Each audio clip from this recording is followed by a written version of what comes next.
Hello students, मैं ऋषभ पांडे और आप देख रहे हैं वाइल्ड बायोलॉजी।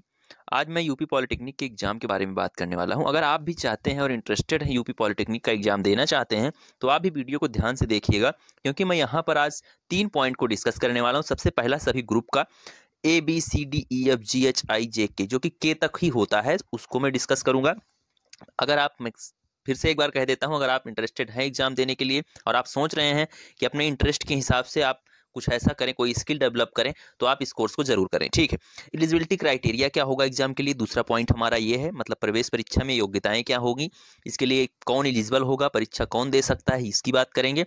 और थर्ड पॉइंट जो हमारा होगा वो होगा कि सिलेबस क्या आने वाला है, मतलब किस ग्रुप में क्या पूछा जाएगा, किस ग्रुप में कौन से सब्जेक्ट के कितने क्वेश्चंस पूछे जाएंगे, ये सारी चीजें हम डिस्कस करने वाले हैं।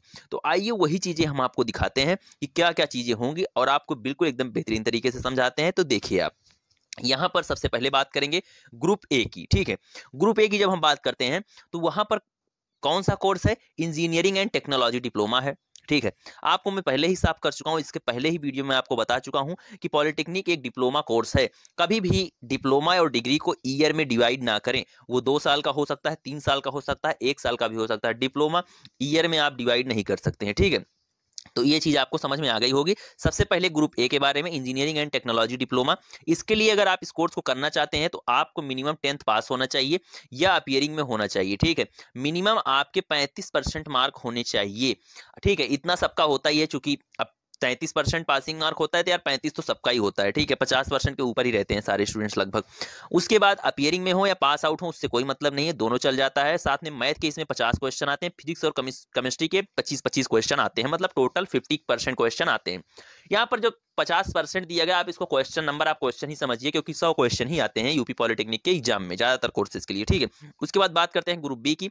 ग्रुप बी में आपका आता है एग्रीकल्चर इंजीनियरिंग। जो लोग एग्रीकल्चर में इंटरेस्टेड हैं, अगर आप चाहते हैं कि एग्रीकल्चर से आप डिप्लोमा लें, एक अच्छा डिप्लोमा करें और उसके बाद आप किसी गवर्नमेंट जॉब के लिए अप्लाई करें, और उसके बाद प्राइवेट सेक्टर में भी इसके लिए काफ़ी सारी उपलब्धियां हैं, काफ़ी सारे आपको जॉब्स मिल जाते हैं, अच्छी खासी सैलरी मिल जाती है। उसके लिए भी आप इस कोर्स को कर सकते हैं। इस कोर्स को करने के लिए आपको मिनिमम 10th पास आउट होना चाहिए। अपीयरिंग में भी चल जाता है और 10th पास आउट भी चल जाता है। साथ में आप, यदि आपने एग्रीकल्चर सब्जेक्ट को अपने 12th में लिया है, तब भी आप इसके लिए एलिजिबल हैं। मतलब एग्रीकल्चर सब्जेक्ट इसके लिए आपके विषय में होना चाहिए, आपके पाठ्यक्रम में होना चाहिए पहले की क्लासेज में, चाहे वो 10th में हो या 12th में हो। मिनिमम 10th अपीयरिंग होना चाहिए। अब बात करते हैं इसका सब्जेक्ट क्या होगा, इसका सिलेबस क्या होगा। तो आप से देख सकते हैं इसके सिलेबस में, जो इसका एंट्रेंस एग्जाम होगा उसके सिलेबस में पूछा जाएगा।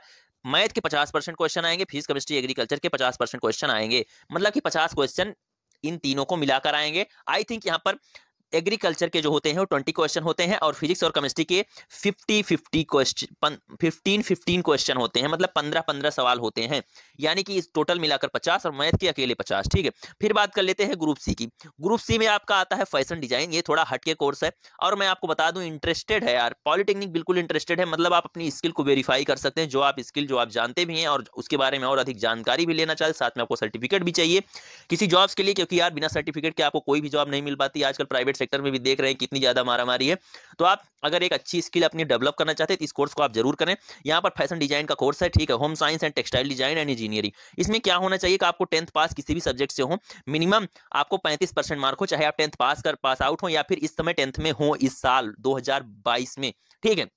उसके बाद इंग्लिश हिंदी कंप्रेंशन का 20% क्वेश्चन आता है। इसमें रीजनिंग एंड इंटेलिजेंस का 50% क्वेश्चन आते हैं। जनरल अवेयरनेस के यहाँ पर 30% क्वेश्चन आते हैं, यानी कि 30 क्वेश्चन जनरल अवेयरनेस के आते हैं। परसेंट का मतलब नंबर आप क्वेश्चन आप समझिएगा, चूंकि यहाँ पर 100 क्वेश्चन ही आते हैं ज्यादातर परीक्षाओं के लिए। ठीक है। तो इसलिए आप नंबर आप क्वेश्चन समझिए, परसेंटेज को 50% मतलब 50 क्वेश्चन। ठीक है। अब बात कर लेते हैं ग्रुप डी के बारे में। ग्रुप डी के बारे में आपको 2 पार्ट दिखाई दे रहा है। यहाँ पर मॉडर्न ऑफिस मैनेजमेंट। यहाँ पर आप देख सकते हैं ऑफिस मैनेजमेंट के लिए बहुत सारे लोग बहुत सारी डिग्रियां भी लेते हैं, लेकिन आप यहाँ पर डिप्लोमा से भी काम चला सकते हैं। अगर आपके पास स्किल है, आपके पास एक अच्छी बोलने की शैली है, एक अच्छा मैनेजमेंट आप जानते हैं, तो आप किसी भी बड़ी से बड़ी कंपनी में आप वहां का ऑफिस मैनेज कर सकते हैं, और काफी अच्छी तरीके से आप कंपनी को भी मैनेज कर सकते हैं। इस तरीके से आपको एक अच्छी जॉब की अपॉर्चुनिटी है, तो इसलिए आप इस कोर्स को भी आप कर सकते हैं। ठीक है। इसके लिए आपको मिनिमम 12th पास आउट होना चाहिए या 10th अपीयर्ड होना चाहिए, और इंग्लिश सब्जेक्ट आपका 10th या 12th में जरूर होना चाहिए। ठीक है। इंग्लिश सब्जेक्ट इसमें, हिंदी और इंग्लिश जो है इसमें नेसेसरी है। ठीक है।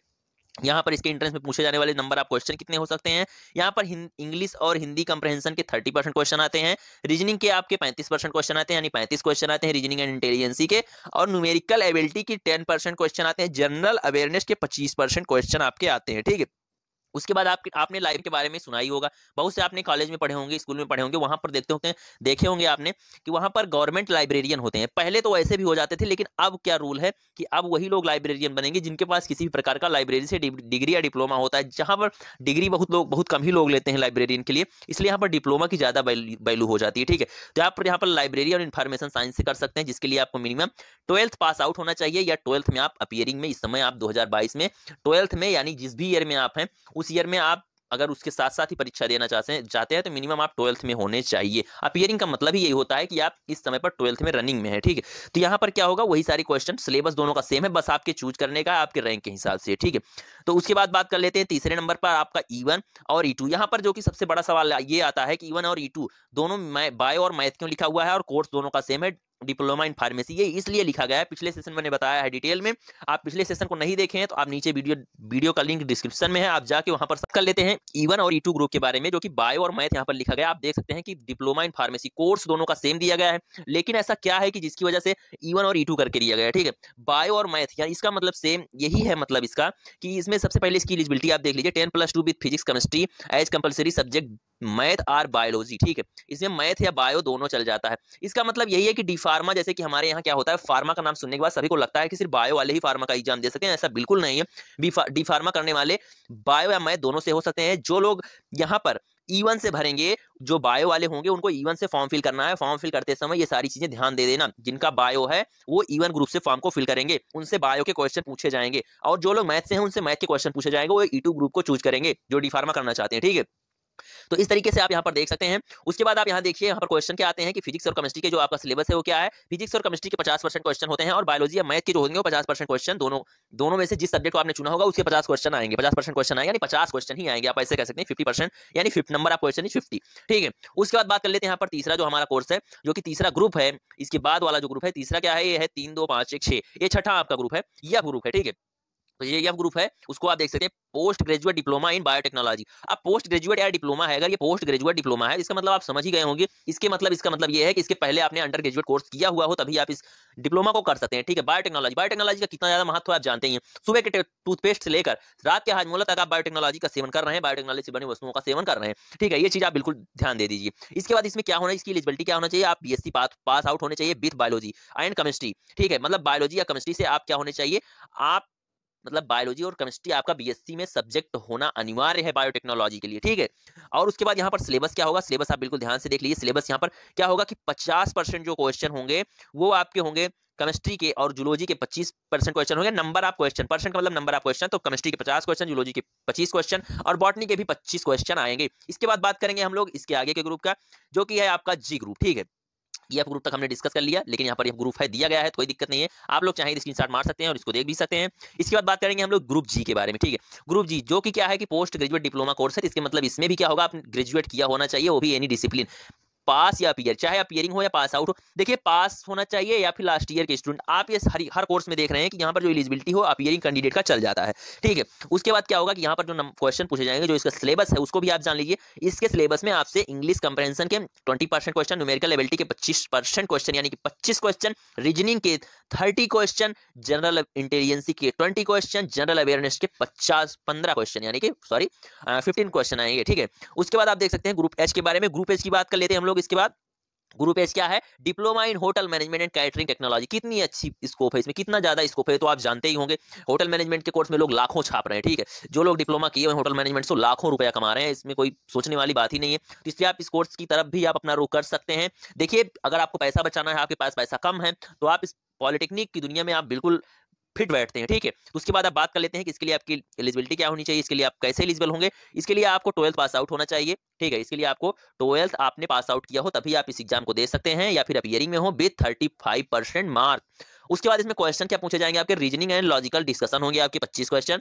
उसका numerical ability and scientific aptitude जो होगा वो आपका होगा 25% question, English 25%, general knowledge 25 question. आप जानते ही हैं, क्योंकि होटल मैनेजमेंट में थोड़ा जनरल नॉलेज होना चाहिए, थोड़ा आपकी लॉजिकल वैल्यू होनी चाहिए, लॉजिकल डिस्कशन आपसे किए जाएंगे। क्योंकि देखिए, यहाँ पर क्या होता है, मैनेजमेंट कोर्स में सबसे बड़ी चीज यही होती है आपकी बोलने की शैली क्या है, आप किस तरीके से लोगों को ट्रीट करते हैं। ठीक है, तो इसमें इसमें भी आपको एक अच्छा स्कोप मिल जाता है। फिर बात कर लेते हैं यहाँ पर डिप्लोमा आई ग्रुप से। ये ग्रुप है, ठीक है, साइड वाले बिल्कुल ग्रुप हैं। यहाँ पर क्या हो, diploma in aircraft maintenance engineering, aircraft maintenance engineering में भी अच्छा डिप्लोमा आप करके गवर्नमेंट जॉब पा सकते हैं, आपका आर्मी नेवी यहाँ पर एयरफोर्स वगैरह में। तो यहाँ पर आप अच्छी खासी जॉब उठा सकते हैं। तो इसके लिए भी आपको एलिजिबिलिटी आपकी क्या होनी चाहिए, आपको 12th पास आउट होना चाहिए साइंस सब्जेक्ट के साथ, या फिर अपियरिंग में होने चाहिए आप aggregate 50% marks in physics chemistry and mathematics subject, ठीक है। यहाँ पर भैया बायो वाले एलिजिबल नहीं है diploma in aircraft maintenance engineering में। तो यहाँ पर आप देख सकते हैं फिजिक्स केमिस्ट्री मैथ वाले ही जो होंगे, और उनका 50% मार्क होना ही चाहिए, मतलब 50 नंबर आप जरूर पाए हों अपने 12th के एग्जाम में, ठीक है। उसके बाद बात कर लेते हैं यहाँ पर सिलेबस क्या होने वाला है जो आपके इंट्रेंस एग्जाम में पूछा जाएगा। वो आपका पूछा जाएगा फिजिक्स केमिस्ट्री के 50% क्वेश्चन, मैथ के 50% क्वेश्चन।